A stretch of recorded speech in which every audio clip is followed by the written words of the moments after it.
बिस्मिल्लाहिर्रहमानिर्रहीम। अस्सलाम वालेकुम माय डियर स्टूडेंट्स, आज हम पार्टिकल फिजिक्स के न्यूमेरिकल्स की तरफ इनको सॉल्व करने की एक अदना सी कोशिश करते हैं। स्टूडेंट्स, क्वेश्चन है यूरेनियम 238। एक यूरेनियम है जो कि 238 है। ये रॉ यूरेनियम भी यही होता है। आपके पास सबसे ज्यादा पाया जाने वाला यूरेनियम यही है हमारे पास। Nucleus undergoes alpha decay, उसमें से अल्फा डीके होती है। अब आपको अगर याद हो, मैंने ये सारे आपको जो पढ़ाए थे उसमें मैंने एक बात बताई थी, ये डिकेइंग प्रोसेस जब भी होता है तो एक एटम दूसरे एटम में शिफ्ट होना शुरू हो जाता है। तो जब इसमें से अल्फा पार्टिकल निकलेगा यूरेनियम में से, यूरेनियम U23892, इसके टोटल ये एटॉमिक मास है, ये एटॉमिक नंबर है, ये होते हैं। जब इसमें से आपकी डिकेइंग होगी अल्फा पार्टिकल की, अल्फा क्या होता है? यूरेनियम का पार्टिकल होता है। स्टूडेंट्स याद रखना, यूरेनियम हमारे सॉरी हीलियम का पार्टिकल होता है। हीलियम में 4 एटॉमिक मास होते हैं, 2 एटॉमिक नंबर होते हैं। जब इसमें से अल्फा निकल गया तो यूरेनियम 238 एटॉमिक मास नहीं रहना, अब जो रहेगा वो 234 रह जाएगा। अगर इसमें से 4 निकाल दें ये वाले और इसमें से 2 निकाले तो 90 बच जाएगा। यानी ऐसा पार्टिकल जिसके एटॉमिक मास नंबर 234 और एटॉमिक नंबर 90 हो। स्टूडेंट्स, ऐसा पार्टिकल थोरियम होता है। अगर आपको थोड़ा सा याद हो अपने जो केमिस्ट्री और फिजिक्स में पिछले सालों में पढ़ा, वो थोरियम का पार्टिकल हमारे पास होता है जिसमें ऐसी तमाम चीजें। तो इसमें से अल्फा की डिकेइंग हुई है 4-2। अल्फा की जगह पे आप हीलियम भी लिख सकते हैं। स्टूडेंट्स याद रखें, ये मैंने अल्फा जानबूझ के लिखा ताकि आपको पता चले अल्फा की डिकेइंग हुई है, और साथ हीट एनर्जी भी बाहर निकलती है। हमने ये हीट एनर्जी क्योंकि उसने कहा है, आगे सुने, undergoes alpha decay emitting an alpha particle. एक अल्फा पार्टिकल हमारा निकलता है विद द मास, इसका मास ये है, ये अल्फा का मास है। मैं यहां मैसेज लिख लूं, अल्फा का मास हमारे पास जो है, अल्फा का मास बल्कि ठहरे, हीलियम का मास यूं करें, हीलियम का मास 4.00151 U होता है। एक U 1.6606 मल्टीप्लाई 10 टू रेज पर -27 kg के इक्वल है। याद रखिएगा, 1 U यहां मैं लिख रहा हूं, 1.6606 मल्टीप्लाई 10 टू रेज पर -27 kg, ये इसका टोटल मास होता है। अभी मैं आपको ये समझा नहीं रहा हूं, ये सिर्फ मैं आपको उनकी वैल्यूज बता रहा हूं। यानी एक्चुअली जब हीलियम का मास एक्चुअली केजी में फाइंड करेंगे सो आपको यू इससे मल्टीप्लाई करना पड़ेगा, लेकिन इसने यू की एनर्जी बताई हुई है, ये 931.5। एनीवे, अल्फा का मास ये है हमारे पास। इसी तरह हमारे पास दूसरा कौन सा पार्टिकल है? ये यूरेनियम 238, उसका जो मास होगा 238.0507 U238 वाला, उसका जो मास होगा, बल्कि मुझे ये मास वो हमारे पास होगा 238.0507 U, ये हमारे पास होगा। और थोरियम का पार्टिकल हमारे पास बना था, मैंने आपको कहा थोरियम जो कि 234 वाला है, उसका मास होगा 234.04363 U 234.0636 U, ये हमारे पास किसका होता है स्टूडेंट्स? थोरियम का मास होता है, जो कि 234 और 90 हमारे पास जिसका टोटल है हमारे पास। ये मैंने वैसे ही लिख दिया है। अब हमने स्टूडेंट्स करना क्या? देखें, एक बात याद रखें,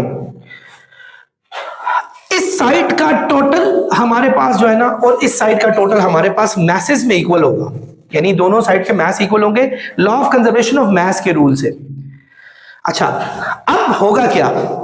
यूरेनियम का पार्टिकल स्प्लिट हुआ, उसमें से ये 2 पार्टिकल निकल गए। हम क्या करेंगे? यूरेनियम के मास में से ये 2 मास जो है ना, हम माइनस कर देंगे, तो हमारे पास जो बाकी मास बचेगा ना स्टूडेंट्स, वो आइंस्टाइन की E = mc² के हिसाब से हीट एनर्जी में शिफ्ट हो जाएगा। याद रखिएगा, मास जो है ना वो दोनों साइड का इक्वल होता है। अगर इक्वल ना हो तो इसका मतलब है कि जो मास इक्वल नहीं था वो मास आपका एनर्जी में शिफ्ट हो चुका है। यानी ये मास, इसको थोड़ा सा मास जो था ना, इन दोनों को माइनस जब करेंगे, इसमें से इसके मासेस को माइनस करेंगे, तो ये वाला जो बचेगा वो एनर्जी होगी, वो एनर्जी में शिफ्ट हो गया। हम फाइंड आउट करेंगे कि कितनी एनर्जी वो बनती है। सबसे पहला काम हमने ये थोड़ा सा और भी लिख लें। देखें, 1 U की जो एनर्जी है, एनर्जी ऑफ 1 U ये 1 यू की एनर्जी वो से 931.5 मेगा इलेक्ट्रॉन वोल्ट पर सी स्क्वायर दी हुई है ये। अब क्या करेंगे, सबसे पहले हमने ये फाइंड करना है कि इस मास में से अगर ये वाले मास माइनस करें तो कितना मास हमारे पास बच जाता है, which is called mass defect, जिसको हम मास डिफेक्ट भी, कि वो मास जो एक्चुअली किस में चला गया था, एनर्जी में चला गया था, वो कितना मास है। तो हम यूरेनियम के मास में से, मास ऑफ यूरेनियम में से माइनस करेंगे मास ऑफ थोरियम और उसमें से माइनस करेंगे मास ऑफ हीलियम। ठीक है, ये माइनस करेंगे, देखते हैं क्या आता है। वो हमारे पास जो बाकी मास है वो बच जाएगा और वो एक्चुअली एनर्जी में शिफ्ट हुआ है हमारे पास सारा मास। तो इसकी वैल्यू थी हमारे पास 238.0507 यू। थोरियम का था हमारे पास मास 234.06363 यू और ये हमारे पास जो हीलियम का मास है दैट वाज 4.00151 यू, ये हमारे पास है। अगर मैं इनमें से यू कॉमन निकाल लूं स्टूडेंट्स, तो बाकी 238.0507 में से ये माइनस करें और ये माइनस करें तो ये हमारे पास बनता है, ला इधर जरा प्लीज कैलकुलेटर मुझे दे, ये आ रहा है 5.56। मेरे स्टूडेंट्स पीछे जांबाज करते जा रहे हैं साथ साथ, मल्टीप्लाई 10 की पावर -3। स्टूडेंट्स ये हमारे पास मास जो एक्चुअली इसमें से ये मास माइनस करें जो मास बच गया, अब हमारे पास ये वाला जो मास है ना स्टूडेंट, ये एनर्जी में शिफ्ट होकर बाहर निकला है। एक्चुअली जब अल्फा पार्टिकल बाहर निकलेगा उसके अंदर काइनेटिक एनर्जी होगी, तो काइनेटिक एनर्जी कहां से आई, वो एक्चुअली वही मास जो हमारा एक्चुअली इसमें से ये माइनस करें जो हमारा छोटा सा मास है वो एनर्जी में शिफ्ट हुआ, काइनेटिक एनर्जी में, हीट एनर्जी में, क्योंकि वो फ्रिक्शन से निकलेगा और हीट भी प्रोड्यूस करेगा। एनर्जी का फॉर्मूला होता है students E is equal to mc square. अच्छा m हमारे पास यही है, डेल्टा mc स्क्वायर कर ले, m हमारे पास यही है 5.56 मल्टीप्लाई 10 टू रेस पर -3 c स्क्वायर। c तो हमारे पास सीधा सीधा स्टूडेंट्स c स्क्वायर ही रहते हैं। अच्छा ये u भी है, आई एम सॉरी, ये u, मैं इस u को यहां लिख दूं या यहां लिख दूं कोई फर्क नहीं पड़ता, ठीक है, लेकिन u की मुझे एनर्जी पता है। ये देखिए स्टूडेंट्स, u की एनर्जी हमारे पास क्या है 931.5 मेगा इलेक्ट्रॉन वोल्ट। सो मैं क्या करूंगा 5.56 मल्टीप्लाई 10 टू रेस पर -3 c स्क्वायर और इनटू ये मैं लिखूंगा 931.5 मेगा इलेक्ट्रॉन वोल्ट पर सी स्क्वायर। ये सी स्क्वायर और सी स्क्वायर आपस में कैंसिल हो जाएंगे। अब आप मल्टीप्लाई करें तो ये 5.179 इनको मल्टीप्लाई करें 5.179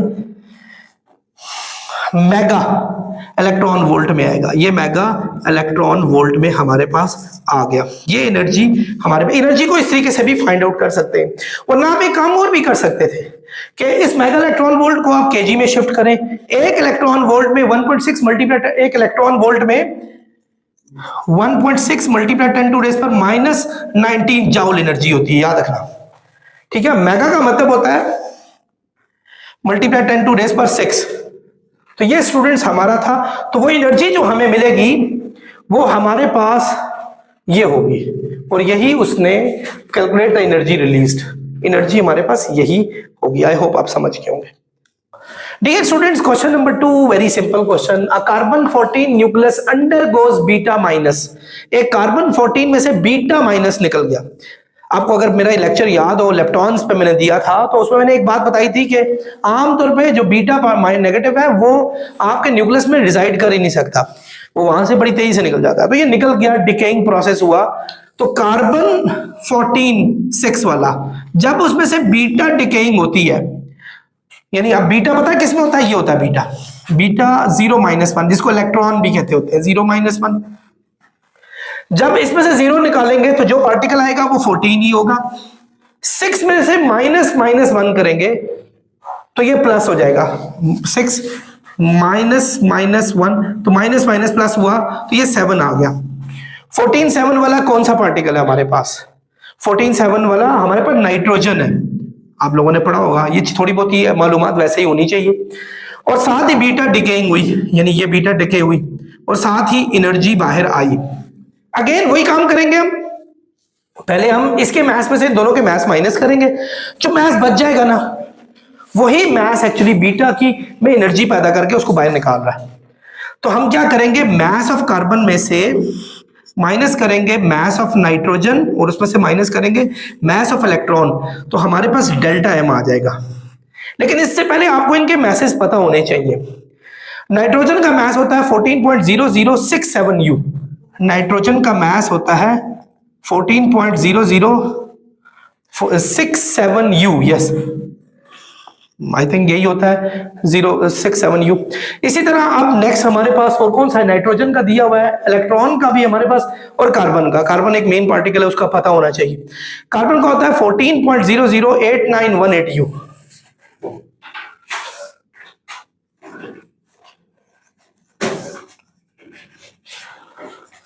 ये कार्बन का मास है हमारे पास। इसी तरीके से हमारे पास इलेक्ट्रॉन भी एक निकला हुआ है, इसका मास हमारे पास होता है 0.000548 यू।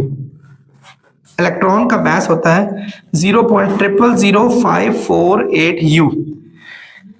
और एक बात याद रखें, 1 यू में जो एनर्जी होती है, 1 यू का मास तो पता है आपको, मास में होता है 1.6606 मल्टीप्लाई 10 टू रेज पर -27 kg, बट हमें इसकी जरूरत नहीं है, हम सीधा सीधा एनर्जी पे जाते हैं।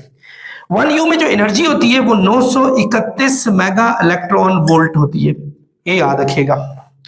ये हमारे पास टोटल एनर्जी है। अब देखें कार्बन का मास कितना था स्टूडेंट्स, कार्बन का मास वो मैंने लिखा हुआ है 14.008918 यू। नाइट्रोजन का मास है हमारे पास 14.0067 यू, और इलेक्ट्रॉन का मास हमारे पास है 0.000548 यू। ये यू कॉमन निकाल लें आप, आपको इसमें से ये माइनस करना पड़ेगा, उसमें से ये माइनस करना पड़ेगा। स्टूडेंट्स करें जल्दी, ये आ रहा है 1.67, लाइए जरा 1.67 मल्टीप्लाई 10 टू रेज पर -3, ये आपके पास स्टूडेंट्स मास आ गया। अब आपने याद रखें जब एनर्जी में चेंज करना हो, एनर्जी का फॉर्मूला होता है E = mc², नहीं तो सीधा सीधा इस U की जगह पे उसकी एनर्जी 931 डाल देंगे, यानी 1.67 मल्टीप्लाई 10 की पावर -3, और U की जगह, इस U की जगह पे ये उसका जो एनर्जी का लेवल है 931 मेगा इलेक्ट्रॉन वोल्ट, ये डाल दें।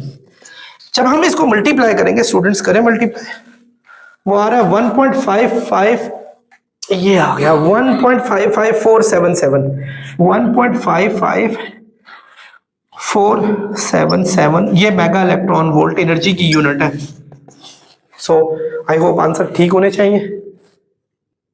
डियर स्टूडेंट्स, मूव करते हैं क्वेश्चन नंबर 3 की तरफ। A nucleus undergoes a gamma decay, एक न्यूक्लियस में से गामा डिके बाहर होती है, ठीक है, और एक फोटोन आता है। गामा खुद एक हाई एनर्जी फोटोन है स्टूडेंट्स, ये तकरीबन कोई इससे ज्यादा एनर्जी शायद ही किसी की नहीं होती, शायद की बात नहीं कर रहा हूं, पर सबसे ज्यादा एनर्जी वाला जो होता है वो गामा रे होता है हमारे पास। इससे छोटा हमारे पास अल्ट्रा वायलेट है, सॉरी एक्सरे है, एक्सरे से छोटा अल्ट्रा वायलेट है, उससे नीचे हमारा लाइट आता है, तो उससे नीचे इंफ्रारेड आता है। तो ये सबसे हाई एनर्जी फोटॉन्स है हमारे पास। अच्छा, उसकी एनर्जी जो थी, यानी गामा रे की एनर्जी वो थी 2.00 mega electron volt. Students, mega का मतलब होता है 10 पावर 6, याद रखिएगा। इलेक्ट्रॉन वोल्ट याद रखिएगा, एक electron volt 1.6 multiply 10 to raise पर -19 जाउल के इक्वल होते हैं। सो हम इस जगह पर इलेक्ट्रॉन वोल्ट की जगह पर 1.6 मल्टीप्लाई 10 टू रेज पर -19, अब ये जाउल इसका यूनिट आ जाएगा। एनर्जी ये हमारे पास आ गई, इसको मल्टीप्लाई करें, 1.6 को 2 से करें 3.2 मल्टीप्लाई, इसको इससे करें 10 पावर -19 में 6 ऐड करें -13 जाउल। स्टूडेंट्स, ये आ गई एनर्जी जाउल में, और हमें जाउल में ही चाहिए, याद रखें। इलेक्ट्रॉन वोल्ट में लाना होता है, लेकिन जब फॉर्मूलाज में डालें तो ऐसा यूनिट डाली जाती है, तो इसकी ऐसा यूनिट जाउल थी जो जिसमें मैंने डाल दिया। अब कहता है कि calculate the frequency and wavelength, frequency और वेवलेंथ हमने फाइंड करनी है। वेवलेंथ को गैमा से लैम्डा से जाहिर करते हैं। एक बात याद रखें, जब भी फोटोन इमिट हो, खा वो गैमा का हो, खा वो आपका एक्सरे का हो, खा वो आपका अल्ट्रावायलेट हो, लाइट हो, इंफ्रारेड हो, कोई भी हो, उसकी स्पीड एक ही होती है, स्पीड ऑफ लाइट। ये मैं यहां लिख रहा हूं, स्पीड ऑफ लाइट 3 × 10⁸ मीटर पर सेकंड, याद रखिएगा। स्पीड ऑफ लाइट, ये स्पीड होती है वैक्यूम में हमारे पास। अब चलते हैं हमने फ्रीक्वेंसी, और ये आप लोगों को एक प्लैंक कांस्टेंट याद होगा, और वैसे भी मैंने फोटॉन्स में जब पढ़ाया था तो मैंने आपको ये बताया भी था कि फोटॉन्स की एमिशन में जो एनर्जी का फार्मूला होता है E = hf होता है। ये सबसे बड़ा फार्मूला है, जिसमें h प्लैंक कांस्टेंट है, प्लैंक कांस्टेंट, और इसकी वैल्यू होती है 6.63 × 10⁻34 जूल सेकंड। ये बात याद रखिएगा, इसकी हमारे पास ये वैल्यू है। चलते हैं, हमने फ्रीक्वेंसी फाइंड करनी है, कोई मसला नहीं है। E हमारे पास स्टूडेंट्स क्या है, ये देखें 3.2 × 10⁻13, H हमारे पास 6.63 × 10⁻34 जूल सेकंड फ्रीक्वेंसी है। ये मल्टीप्लाई हो रहा है स्टूडेंट्स, यहां जाके हो जाएगा डिवाइड।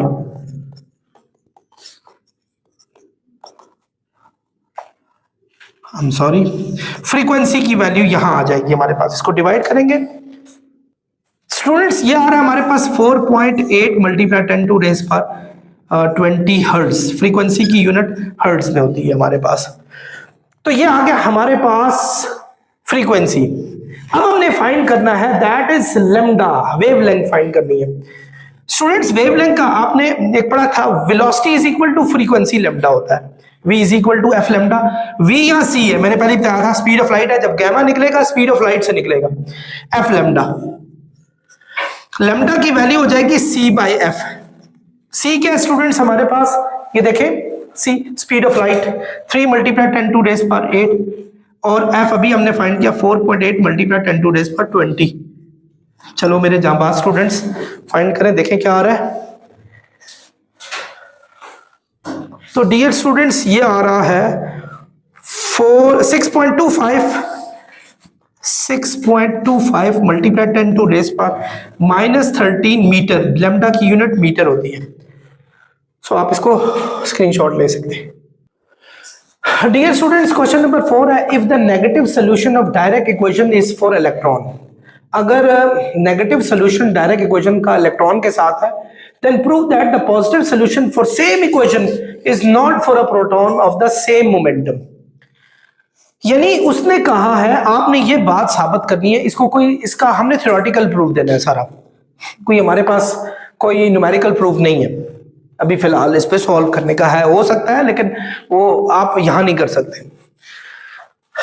देखिए फर्ज करें हम एक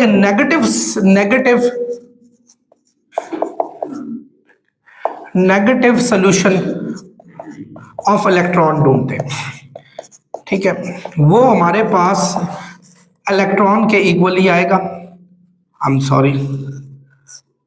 इलेक्ट्रॉन के इक्वल आएगा और वो नेगेटिव में होगा। तो अगर प्रोटॉन का हुआ तो वो हमारे पास प्रोटॉन के इक्वल होगा।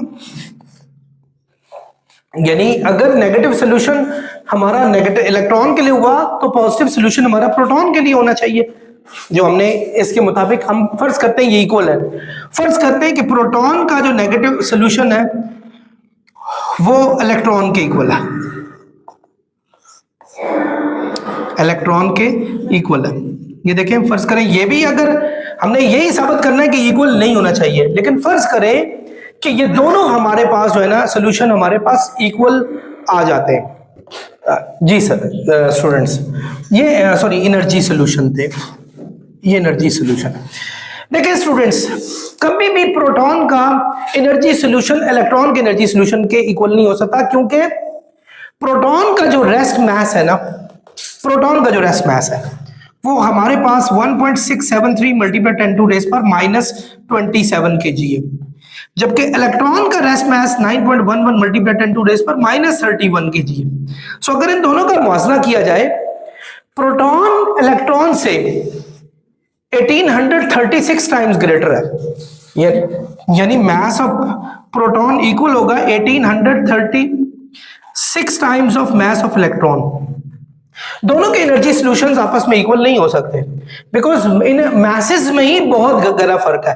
तो मैसेज के लिहाज से भी हम प्रूव कर सकते हैं कि वो आपस में इक्वल नहीं होंगे।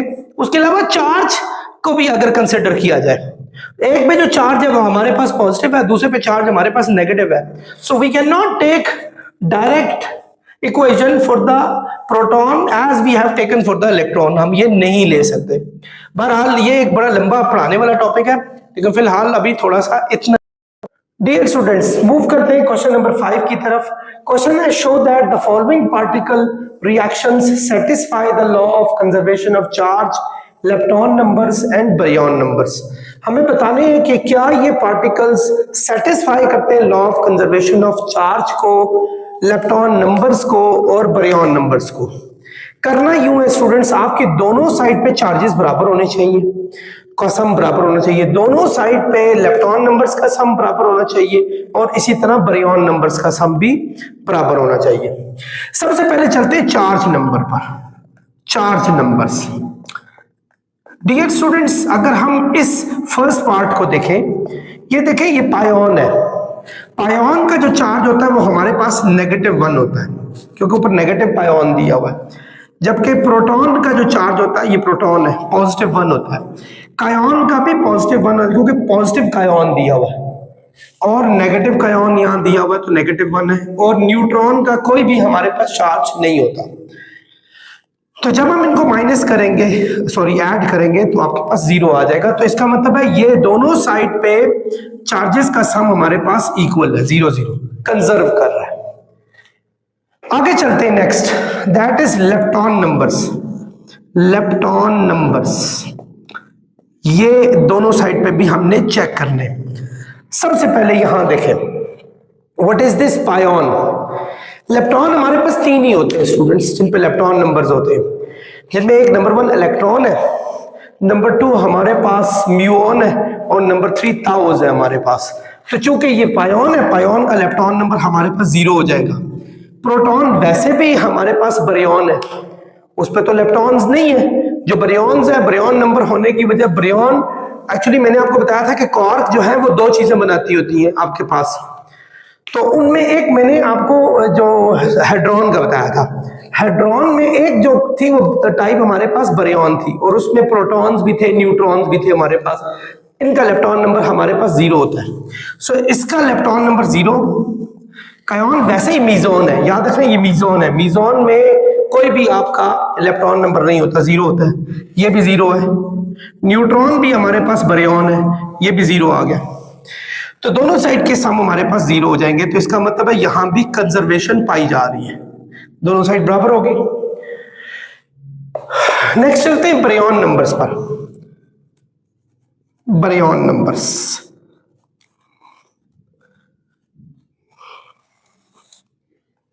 स्टूडेंट्स बारियन नंबर्स कौन कौन से हमारे पास होते हैं? देखें, यहां हमारे पास बारियन नहीं है, 0 है। बारियन हमारे पास आमतौर पे प्रोटॉन और न्यूट्रॉन में पाए जाते हैं, ठीक है। ये हमारे पास, इसका बारियन हमारे पास 0 है, जबकि प्रोटॉन का बारियन नंबर 1 होता है हमारे पास। इसी तरह कायोन के बारियन नंबर 0 है, जबकि इसका भी 0 है, क्योंकि दोनों मीजॉन्स है हमारे पास। जबकि इसका बारियन नंबर हमारे पास 1 होगा। या आप पीछे देख लीजिएगा, मैंने लेप्टॉन का एक लेक्चर बड़ा अच्छे तफसील से दिया हुआ, उसमें ये सारी बातें मैंने बताई भी हुई है। तो जब हम इनको ऐड करेंगे, दोनों साइड के आंसर्स हमारे पास 1 आ जाएंगे। तो इसका मतलब है ये भी हमारे पास कंजर्व हो रहा है, समझ रहे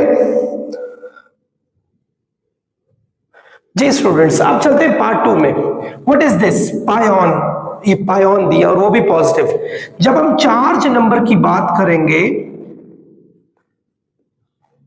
तो हमारे पास इसका चार्ज नंबर +1 होगा, जबकि ये हमारे पास म्यूऑन है, म्यूऑन पॉजिटिव वाला है, तो इसका चार्ज नंबर भी 1 है। जबकि ये न्यूट्रिनो है म्यूऑन का, ठीक है। म्यूऑन का न्यूट्रिनो, उस पे चार्ज कुछ नहीं होता, 0 होता है चार्ज। तो दोनों साइडों पे 1-1 आ जाएगा, तो ये भी हमारे पास कंजर्व कर रहा है।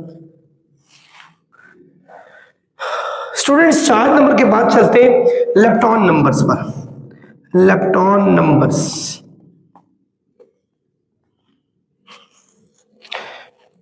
व्हाट इज दिस स्टूडेंट्स, ये हमारे पास पायोन है।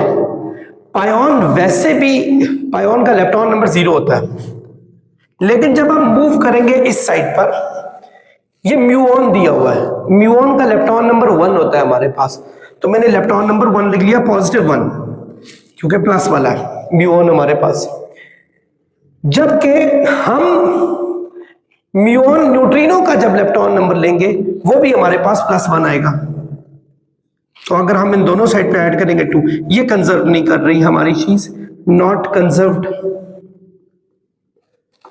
आप देख सकते हैं कि इस साइड पे 0 है हमारे पास इलेक्ट्रॉन नंबर्स, जबकि यहाँ ये दोनों इलेक्ट्रॉन है। इलेक्ट्रॉन 3 टाइप्स के होते हैं, जिनमें एक इलेक्ट्रॉन होता है, एक म्यूऑन होता है, एक मैंने आपको ताउस बताए थे।